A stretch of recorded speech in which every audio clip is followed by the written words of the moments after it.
the dining room table, so it's my last meal on the dining room table. She'll probably yell at me because I'm eating on it. I gave this young guy an opportunity, competitive greed. He did our show 3 years ago.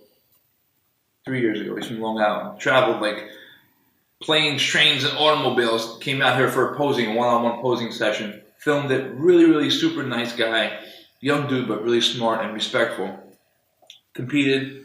He won his class, but he didn't win the overall, so he didn't get his pro card. But we became friendly. He's a really cool guy. Happens to be really, in Long Island, friendly with another guy, my close buddy, Rich Kroll, which you'll meet this weekend. Long story short, he did all his peaking just by internet, just by reading and learning on the internet. There's so many people out there giving, tons of great, valuable, free information on the internet. So he took it to heart, learned, and peaked himself for his competition. He never had a bodybuilding coach. And I've seen some of his guys now, recently, 3 or 4 years later that he's been doing it. And he's a nice kid, so I was like, bro, why don't you throw something at me for my competition, I'm always looking for different ideas, and if it makes sense, I'll go with it. So he outlined how he would peak somebody for a competition. I'm like, let's do it. Let's get Monetti back onto the stage in 2016. So he gave me some numbers that were like way different than numbers that I've started with in the past.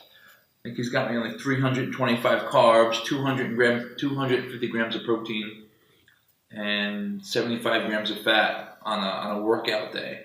And then he's got me at a high of 450 carbs on a refeed day, and then brings my fats down a little bit. And then a non-workout day, he drops my carbs a little bit, and he's got me my increase in fat. My point is, he's young, he's new, he's got new ideas, so he's taking a different philosophy, and I'm loving it. I'm eating more food, competition dieting, and my workouts are great, and I feel like I'm going to bring a different physique to the stage this year.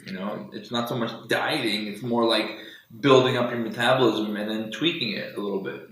So I'm interested to see what it does for me this year. It used to, when I was dieting, or it would either be, I'm an extremist, it would either be dieting like Tupperware meals, right, like a robot, or fuck it, Yep. Burger, fries, this, that, and the other thing. So I've learned to have more of a balanced kind of lifestyle with it, and I feel better all year long, and it's just better, for everything. So my point of that was, that's where the flexible dieting comes into play, or the flexible eating approach. Whereas this is normally my breakfast, but if I wasn't able to get to this breakfast, I would have to replace it with something. But I have to know where my numbers are to get something that's similar, and then I can adjust it later if I have to for my day. But if I don't know where I'm at here, then I had nothing to go against. Like, I know this is approximately 70 carbs, approximately 50 grams of protein, and approximately 15 grams of fat.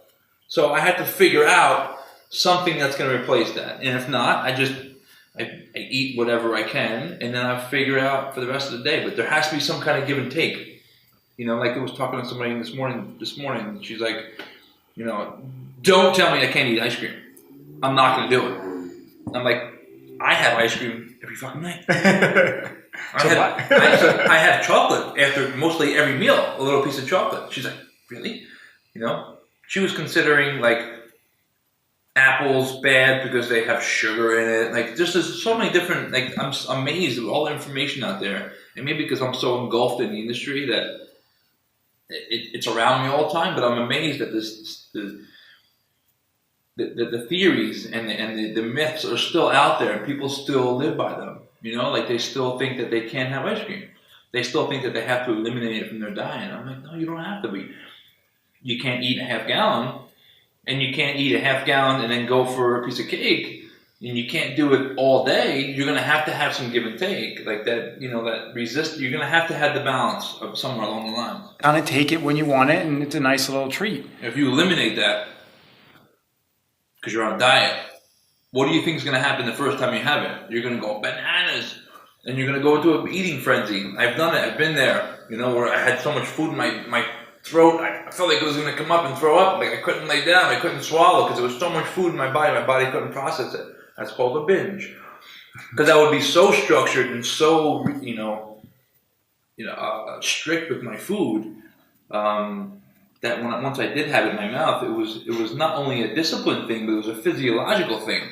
My blood sugar shot up, and then it drops. Then I craved more, and then it became like this addiction where I would, eat a gallon of ice cream while I'm waiting for my peanut butter and jelly sandwiches to get done toasting. While I was, lining the other 4 different things that I was, See, it becomes unattainable. If you cannot have those little treats, it's unsustainable, and which is the demise of almost 90% of diets, right? Is that it's not a lifestyle, right? It's not a sustainable lifestyle. Well, it's easier just to eliminate foods. Like, I'll eliminate dairy, wheat, gluten, sugar, breads, pastas. I'll just eliminate it from my life. Cool. So you're going to eat basically paleo, meats, fruits, and vegetables. Cool. Awesome. How long do you think you can sustain that? Is that going to be forever? Or are you going to have some kind of a balance? Maybe you're 75, 80% that way, and then there's like a weekend here where you have something. Are you going to be able to, go out to a birthday party and not have a piece of cake? Right? And that's balance. Really what it comes down to. But